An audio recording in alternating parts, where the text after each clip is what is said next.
All right, boys and girls, welcome back to another episode of the Right Side of Kentucky Sports. Hopefully, everybody listened to the first half of Blitz the Bookie. It was another good episode this week. So if you did not listen, as soon as we get done here, head back over and look for the first half of Blitz the Bookie. A lot of crazy news going on in the UK world, and it happened fast. We're recording on Monday. It kind of came out last night, but not made official until this morning. Mark Stoops was fired by the University of Kentucky. So the Cats, we're looking for a new coach officially this morning around, I don't know, what I guess official like 8 o'clock, 9 o'clock. They made it official. And then by about 12:30, I was getting a text from my co-host over here, Josh, saying that he had some sources that were saying that Will Stein had accepted the job around noon today. And that news ended up breaking at what? 8 o'clock? Yeah, probably 7:30, 8 o'clock. Will Stein was hired by Kentucky. I'm actually glad that it did happen quick. I wasn't ready for a week or even 4 or 5 days of just all the bullshit from the Kentucky fans. So I'm glad it happened quick, and I'm happy with who we got. So real quick, before we get started, guys, what do y'all think about the hire, Will Stein? I know we talked about it in the first half, but you guys like it? Or I think it was a good hire. I mean, it's who we wanted. I wanted a young guy, Will Stein or Hartline from Ohio State. We missed Summerall by a week because he was the hot name for 2 years. Yeah, I know. I wanted to give other people a chance, though. I don't know how many. I wonder how many people we even interviewed. Or did we just go Stein? Did we talk to Hartline? Did we ever have conversations with Summerall? Maybe Summerall never even wanted to come here and have that pressure on him, being a former UK guy. I don't know. Well, there was reports that there was a private jet today that flew from Lexington to Columbus, and then apparently was leaving Columbus, I think, tomorrow morning to go to Oregon. So I don't know exactly what happened, but they didn't even make it to Oregon, and we already hired Will Stein. So it looks like what you texted me about 12:30 probably was the case, that he accepted the job. They probably called him on the phone and talked to him before they made the trip out to Oregon. Maybe they offered him, and he said, I'll take it. Two guys that I wanted, and I knew I wasn't going to be upset with either one, was Stein or Hartline, and we got one of them. So let's ride. Yeah, the other third name that was kind of going around was Dan Mullen. Yeah. And I was actually last night when the news broke and I saw the three names that were kind of being thrown around. You two have heard it from me, and I've said it on here on the record that I wasn't sure we were going to be able to get a young coach. So I was kind of leaning like, not that I wanted it, but I was kind of thinking, man, Dan Mullen might end up being it. Mm-hmm. I'm glad we didn't get Dan Mullen. I wouldn't have hated Dan Mullen, but I'm so glad that we got a young guy, and I hope he works out. Yeah, no doubt. No doubt. I'd heard Chip Kelly, too. I did not want Chip Kelly. Did y'all want Chip Kelly? It's a different world than what it used to be. It actually wasn't Chip Kelly. It was Champ Kelly. Champ Kelly. I'm dead serious. Who's that? I don't know, but like everybody was saying, I'm dead serious. Champ Kelly, Chip Kelly, Brian Kelly. I don't want no Kelly. It's done. I like to No, that was something. What they're doing is they were going to bring in Champ Kelly. He's the general manager for the Buffalo Bills, and they were thinking about bringing him as a general manager for the University of Kentucky. So it never was Chip Kelly. It was Champ. Okay. I don't know. Whatever. Yeah, we can say now. Yeah, Stein now. Exactly. Now. Before I go into any of that, I'd like to say thank you to Coach Stoops. I think he's a good guy. I really do. Make sure you say that on behalf of Blitz the Bookie. At least me and you. Yeah. At least say that on behalf of me and you, Anthony. Let me say my piece. I don't know about this guy over here. No. I like Stoops, and I always cheer for Stoops. But I was just done. Yeah. I swear, you can ask. I always took up for Stoops around some buddies. Okay. Mm-hmm. He did a good job for this program, and he did it, and Anthony said it. He did it in a way that we didn't think could be done at Kentucky. He ran the ball in defense. We thought we'd always need some kind of air raid gimmick to win and have fun. Stoops did it the right way. He got in good players, Benny Snell, Lynn Bowden, Josh Allen, guys that are playing tonight, not necessarily tonight, but on Sundays. He was good at developing players. He was. And NIL caught up with him. And I don't know if it was lack of money, but I think we missed on a lot of players. And I was just done and ready to move on. Sometimes you're just done. Same thing with Tubby. Same thing with Cal. I'm not a hater. And I am a different type of fan than you, Anthony. And I respect, I respect the way you fan too. Yeah. But I was just done with Stoops. And hey, you guys actually got me back on the train after that Auburn win, after that Florida win. We looked like we were heading in the right direction. Then Vanderbilt happens, and then whatever happened against Louisville, where I don't know, we just seemed outmatched in a game. I think if he competed in that game, he may still be the coach. I think so too. I wonder this. Now, y'all can say I'm crazy. I wonder if the powers to be or whoever wanted him gone didn't pay some players not to play. Because there was supposed to be, listen, I follow UK a lot. There was supposed to be a lot of players that were coming back. They kept, okay, this guy's coming back. He's coming back. They never made it back. Fari came back. Yeah, that's a Fari. But I'm talking about, now Green was out for the season. But you're talking about DJ. You're talking about the other corner over there. Both of those guys were talked about coming back. The Olds kid. There was a bunch of them that, they might come back. They might not. Did they pay Bush Hamden? Well, I just think maybe if there was people that didn't want Stoops back, he was starting to build momentum after that Vandy and Florida. But it don't matter. Listen, it guys, looked like they paid the whole team. Yeah, because it looked like we quit. I've been saying sure. it. And I know you've said it. We've all said it over the last 3 weeks that this team has not given up on Stoops like the team last year did. It looked like a complete give up on Saturday. I think it happened to Louisville last week with SMU. I think when you get to the end of these games where games don't matter, I think you get cheating. I think you get given up. And it might be a combination of all factors. I don't know. But I know I see it. I seen it with Louisville last week. SMU wasn't that many points better than Louisville last week. Sometimes you see those games from teams at the end when it don't matter. But I'll say this. Stoops has been my coach a long time. I feel like I care about him as a fan. And what was it, 13 years? 13 years. Yeah, 13. I start taking my son to games, and I followed UK football when it wasn't that good, and I remember getting 3-star recruits, and I don't mean 3-star good recruits. I mean 3-star recruits, low 3-star recruits, guys that were fighting Miami, Ohio for, guys we were fighting Northern Illinois for, and we brought in a coach, and I thought what he did was genius. For years, we had coaches that try to go down south and get the leftovers. And what he did, I just never even thought of. And I'll try to think of things. But he went up north to Ohio, Michigan, Pennsylvania, and he sold those talent-rich states on the idea of playing in the SEC. We're the northernmost school in the SEC. Your mom and dad can come watch you, but you'll play in the best conference in the country. He realized that we had nothing to sell down south. Okay, you're in the SEC. Well, so was everybody else that's recruiting me down there. And I thought it was genius. Mm-hmm. As much as I don't like Morrow was a big part of that. There was a time when I thought Morrow was needed at Kentucky. Now, when he left, I don't think his position was needed no more. The landscape changed. And I think at the end of the day, that was the beginning of the end for Stoops. He was really good at developing players, really good. It showed time and time again, people that got in the systems they developed. And to me, as a coach myself, that I have nothing but respect, because I feel like so many coaches don't develop players. They just go get players. Mm-hmm. And when I see a coach that develops players and his players play for him, and when the culture's good, by culture, I mean like players talking good about him when they leave.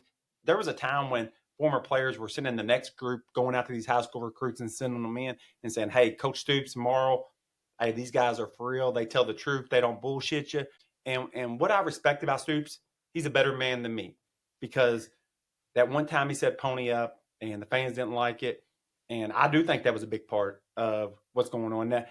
But I would have kept on with it. Because I think Barnhart left him out to dry. He did. And shame on Barnhart. Because I would have kept on, and I would have put the pressure, or at least would have let everybody know what was going on. Okay? But all that aside, guys, I learned something during all this.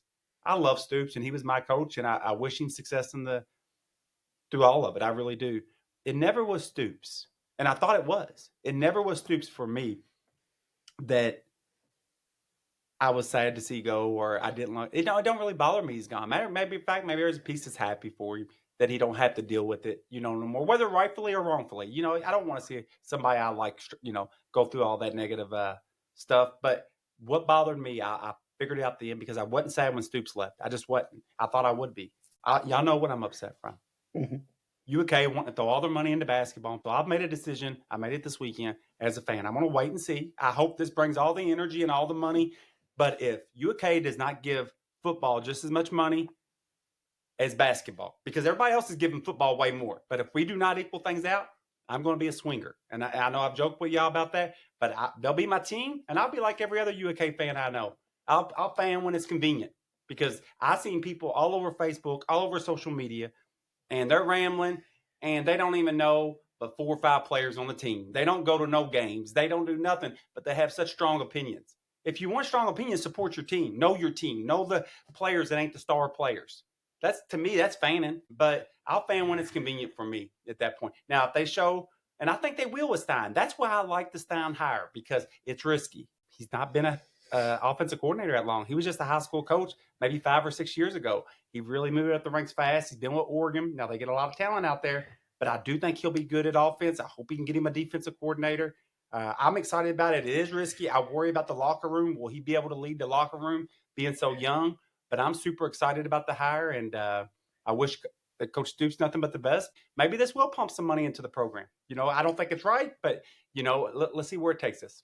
Anthony said something. I don't know if it was me and him just shooting the shit or if it was on the show from earlier that I think a lot of people don't know. And we talk about it on the show, and I think we do a good job of it. We talk about it too much sometimes, but I don't think the fans are educated. That's the correct word that you said earlier. They're not. They don't understand the money that was took into basketball over football and all of that. I think we've missed on some players too, but I don't think enough people understand that. They're just not educated. I don't think they would understand if it was flipped. Oh, yes. Because if it was flipped, they would understand it. Right. They don't think we can be good at football. Exactly, and they don't want to understand. I don't think nobody thinks we can't be good at football. And I think in years past we couldn't, but it's a whole new world now, and you can buy a team now. And there's money. I didn't think there was that kind of money at UK, but there's money at UK. I mean, you can buy a really good football team with that amount of money. And guess what? Guys, I looked this up. I thought BYU was spending with us in basketball. BYU spent like 10 or 11. The closest one to us is Carolina at 13 or 14. We don't got to spend that much money in basketball. And I'm hoping this is a one-time mistake. Yeah, me too. And I think maybe they're. And I'm hoping we realize, hold up, we overpaid a lot. Yeah. We can get a lot more for less. And I give Mark Pope a break on that. He's learning. Everybody's learning. Like, this NIL is not easy, guys. It's not easy. People don't want to think about the money. They want to form their opinion on whatever it is, and then that's it. Like, they don't want to dig into what's what. The money means a lot, and as much as I hate talking about it, you almost have to. So yeah, from Blitz the Bookie, thank you to Mark Stoops for everything you've done. I will not stomp on you on the way out. I do think it was time, especially after how the season ended, and I'm good with it, but I respect Mark Stoops, and I think both of these guys do too.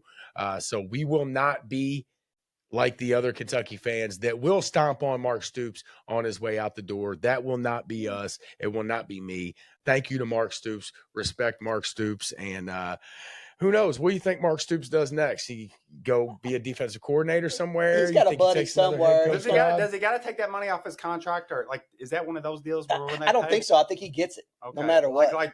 And he did agree to spread it out too, which was, a little helpful for us. But for Anthony's sake, I'm hoping that bringing Stein in can kind of recommit or redirect more resources to the football program. I don't like it. I fucking hate it. I'll tell you flat out. I think they did Cal straight wrong. I've told y'all that. And I think if they bring in a bunch of money, I've told Charlie this, I'm going to be pissed just because, why not give money to a guy that's proven to us? I sound like I hate Pope. I don't hate him.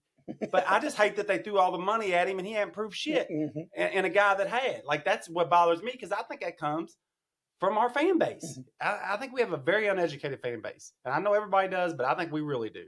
I want to see Stoops go have success. I want him to prove all these son of bitches wrong. I wish another team like A&M would hire him, which they probably won't, but I wish they would. And he would show, what I believe he can do. Because I think the guy's a hell of a leader. I know what coaching's about. It ain't all about X's and O's. Sometimes it is, sometimes it ain't. But there's plenty of great coaches that are a leader of men, and I do think the guy he was respected in that locker room. They're big time. Yeah, I say either goes and takes a big defensive coordinator job, like a big one somewhere, or who knows? He might not. He's been a head coach. Guys do to kind of get back into but he's been a head coach for 14 years now. He might be. And his brother retired early. Yeah, that is true. Could retire. I don't know. I feel like he's still got something in him, though. I think, or at least he thinks he does. So I see him continuing to coach somewhere. I don't know if it's this year. Maybe he takes a little break for a year or two, but I don't think Mark Stoops is done. And I would guess either a head coach somewhere or defensive coordinator at Alabama or something. I mean, he's got some ties there. He's lived here a long time. Georgia.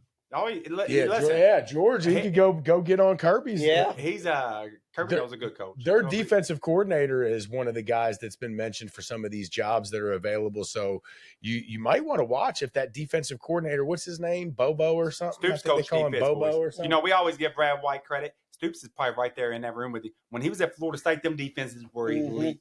Keep an eye on Georgia's defensive coordinator. If he leaves, that could be an option because him and Kirby are buddies. So. And I think he would probably take that job. If he's going to have a boss, I think his buddy Kirby might be the one. Some people did that under Saban, like they hold him over. Sarkisian did that. Lane Kiffin did that. Where they left the job or whatever, and then that kind of held him over until they got their job. But wherever he goes, I wish him nothing but success. I hope he gets a shot. But don't go to the SEC. Don't go to Arkansas. You think he'll go down there to Arkansas with his buddy Cal? Yeah. No, they got him a new coach, didn't they? Yeah, the guy from Memphis. But I will say this. He hates Cal. I heard a lot of people say that Stoops wasn't motivated. I don't believe that shit from him. I know what coach is motivated. He went right back to work last year. I don't believe that for a second. I follow my team. I don't believe it for a second. He went right into work. He didn't talk because they were trying to get good. I think he fought for his job all the way to the end. He probably knew it was over until almost the end because he didn't look like he was fighting much on Saturday. He knew it was over. I mean, when you're missing the only fight I saw in him was with about 4 minutes left in the game when we're down 41-0, and they threw that flag on Cutter on the sideline, and then he. His head turns red. I hadn't seen any energy out of him the whole game. Let me tell you what I think it was. I think it's the same thing. I did not like Kentucky in that game. I flat out did not. I think it's the same thing I saw.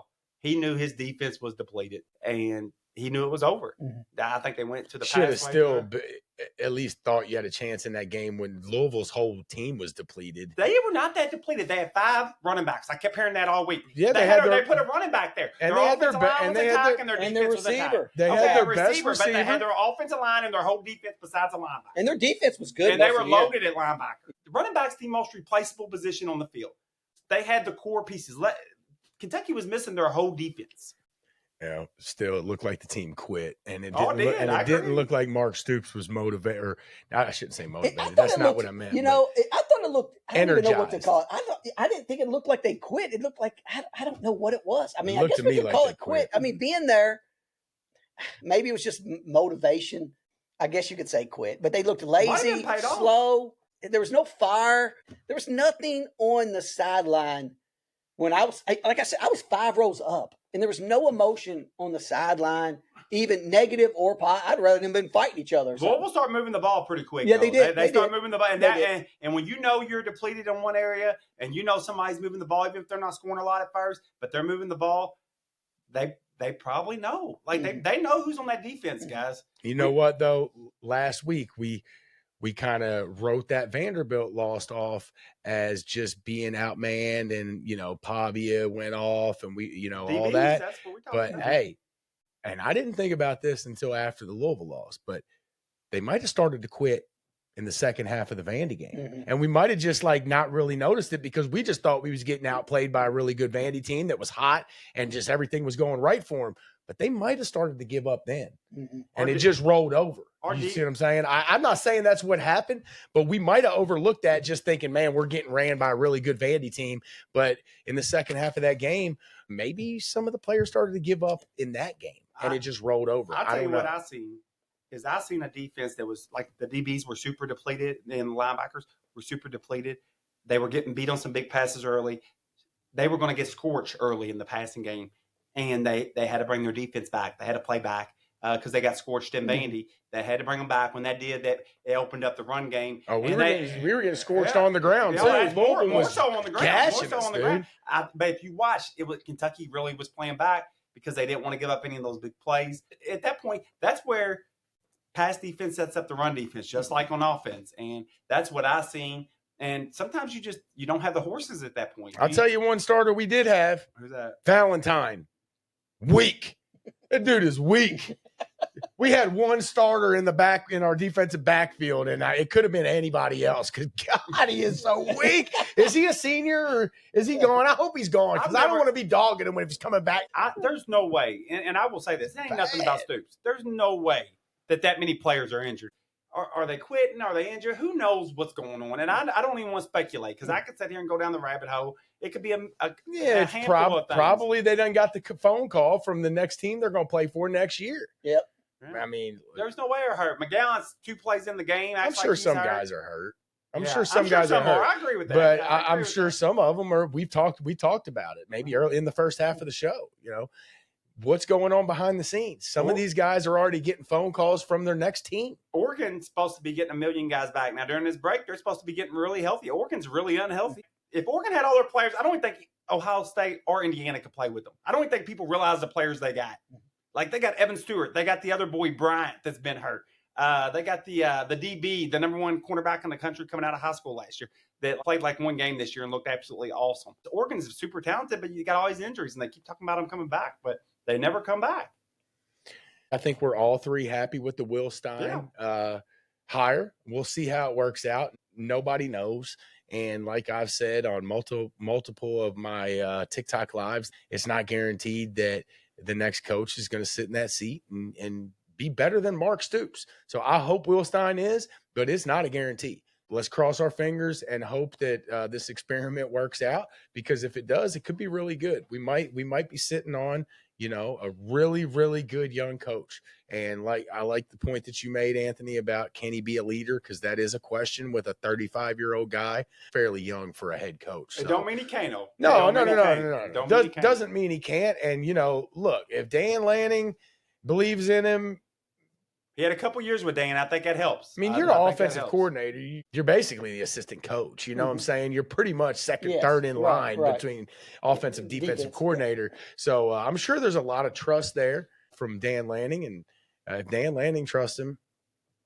And Dan Lanning came that job out of nowhere. That he was not that's not a typical hire. He must like him. U of L, he didn't have much athletic talent, so he must have been really smart because he was a solid quarterback.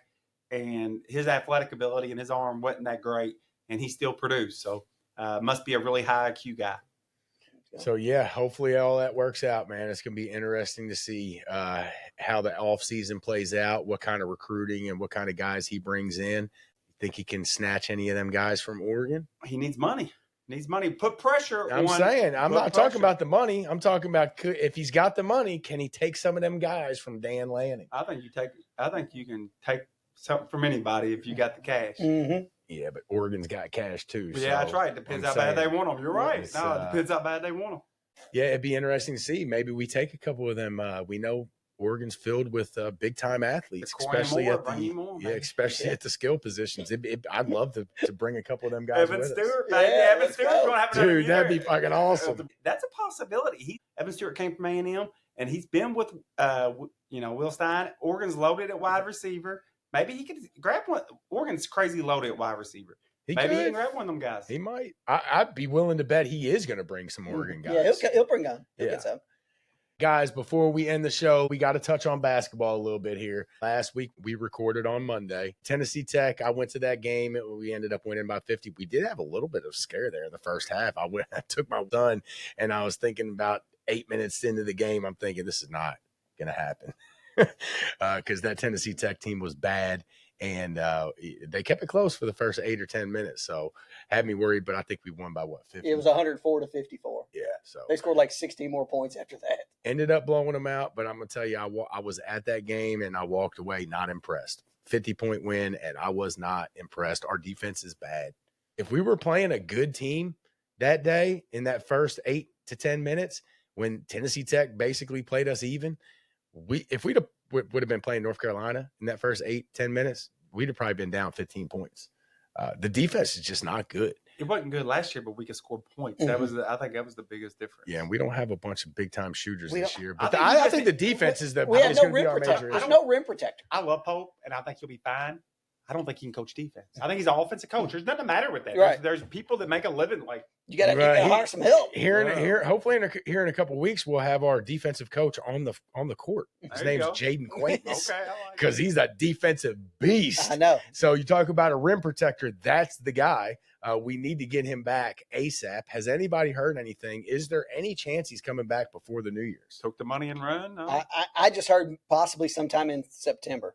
I mean, I don't know how this rehab works. December. I don't know. Got my wrong ember. I don't trust none of it, dude. Yeah, I'm still leaning towards after the New Year's because I haven't heard any updates on him coming back in the next couple of weeks. Did he get his money up front, or are they paying him game by game? Dude, he's gonna play. He's gonna play. I mean, we got UNC tomorrow and Gonzaga Friday. And I watched North Carolina lose to Michigan State the other day. Michigan State's legit. Dude. $3 million team. $3 million Michigan State and Michigan are both Michigan. Michigan I thought Gonzaga was good, and then Michigan beat Gonzaga by 50 or 40. 40. They beat them by 40. They beat everybody in that tournament by more than 20. Dude, Michigan is good. I can't wait to see Michigan and Michigan State play each other. The guy for Michigan State with his car, he and Caleb Wilson just took turns dunking in the first 6 minutes of the game. I mean, it was crazy. It was no joke. There was 5 dunks between the two of them in the first 2 timeouts. I hope we got somebody that can guard that kid because he is good. That Caleb Wilson kid. But I'll tell you, we did get our ass kicked by Michigan State, but so is everybody else. Mm-hmm. At least we didn't get beat by 40. Yep. So I know it was an ass whooping, and there's no way to dance around it, but it's not looking as bad after Gonzaga gets beat by 40. So big week for the Cats, North Carolina and Gonzaga in within 3 days? Mm-hmm. What did you say, Tuesday and Friday? Yep, Tuesday and Friday. Gonzaga's down in Nashville. Then tomorrow is a late game, 9:30 in Rupp. That's wild. It actually works out for me because I have both of my kids have basketball practice, and I probably won't be done until 8:30 or 9 o'clock. So it kind of works out for me. Big week though, guys. 2 big games for the Cats. Of course, we've already got 2 losses. 65% of Big Blue Nation is already panicking. I'm not panicking yet. I'm a little bit worried. I walked out of a 50-point win the other night, not impressed. Kind of weird to say, but it's just the truth. So I think these next couple of games, and then not only this week, we've got St. John's coming up. Yeah, next week. And Indiana. Yes. We've got to figure out a way to win a few of these games, or I will. I'm not going to say I'm going to panic even then, but I might. If we drop all 4 of them, we're in trouble. Yeah, we need to win. Matter of fact, if we drop 3 out of 4 of them, we're in trouble. I think we need to win tomorrow because I think Gonzaga is a tougher game. I just think they're bigger and stronger and way more physical than North Carolina? Yes. So I think we need to win tomorrow. At least it's at home. So we got that going for us. And we've had a little bit of time off since that Wednesday game. So almost a week to prepare for North Carolina. Hopefully Pope's got them ready because I'm not saying it's a must win or anything, but I do think out of these next 4 big games that we got, I almost think we need to split them at least. Yeah. We split them. We're already sitting at 4 losses before Christmas, and that's with splitting the next 4 big games. So you go 1-3 or 0-4, and then the panic, it might start to be panic time after that. Yeah, score prediction? Anybody for tomorrow? Anthony? Kentucky 82, Carolina 79. Kentucky 87, Carolina 86. Buzzer beater win. Nice. I'll say Colin Chandler hits one at the buzzer to win the game. We owe them a buzzer beater. Yes, we do. We just saw Luke May on TV. That son of a bitch. Yeah. Watching Drayton May. Yeah. 80. I'm going Cats 88-78. A 10-point win. Let's go. Nice. We just hit some garbage time free throws. It's closer than that. Let's just go ahead and predict the Gonzaga game too, because by the time we come back, we'll play both of them. Cats are taking them both this week. We own Nashville. We're playing at home against North Carolina, where we should own Nashville. Definitely have a lot more fans than Gonzaga. So I like our chances. Let's go sweep both of these games this week. Give me Cats 79. Gonzaga 78. Buzzer beater win. Colin Chandler hits a buzzer beater to beat Gonzaga. Back to back. Back to back. Kentucky 82. Gonzaga 79. I love it. All right. Damn, 2 buzzer beaters, 2 scores. I'm going to flip mine. Gonzaga 88, Kentucky 78. Don't walk out of here. This guy. Josh, me and you paying different. We're paying different. I had to give you one more jab on Stoops' way out. 1-1 wouldn't be bad, but I need 2-0. Come on, guys. I need the Cats to win both of them. Let's get it done. Will Stein, get to Lexington and get to work, baby. I'm on board. I got your back. I know these two guys do too. Let's go. 50% of Kentucky fans will have your back. The other 50 will dog you as soon as you make a mistake. Come watch Blitz the Bookie. We got your back. Give me some time, guys. We got your back. Guys, that's all we got for the right side of Kentucky sports this week. Again, appreciate you guys listening. Check us out on all the social media accounts. Follow us on Twitter. Subscribe on YouTube. Keep listening to Blitz the Bookie and the right side of Kentucky sports. That's all I got. Guys, you got anything? See you guys. Go Cats. Blitz the Bookie. See you.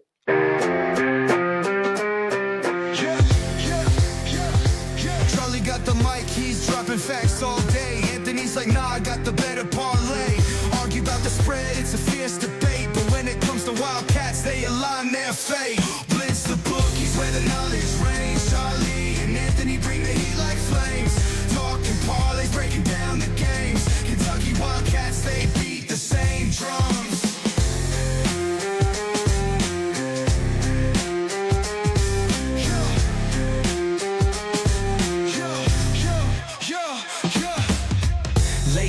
Hustle deals on the line. Charlie Scats, he's gonna make you shine. Anthony's heart where the numbers combine. Put your cash down, ride the incline. Blitz the Bookies where the knowledge reigns. Charlie and Anthony bring the heat like flames. Talking parlays, breaking down the games. Kentucky Wildcats, they beat the same drums. From the tip off to the final play, they grind. Mike's on fire, bets on their minds. Arguing odds till the last rewind. Blue and white, it's a bond you'll find. The Bookies where the knowledge reigns. Charlie and Anthony bring the heat like flames. Talking parlays, breaking down the games. Kentucky Wildcats, they beat the same drums.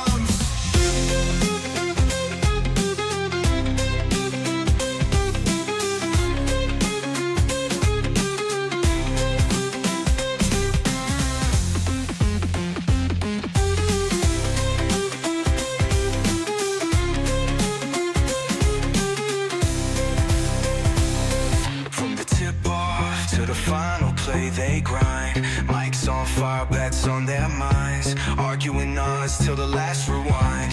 Blue and white, it's a bond.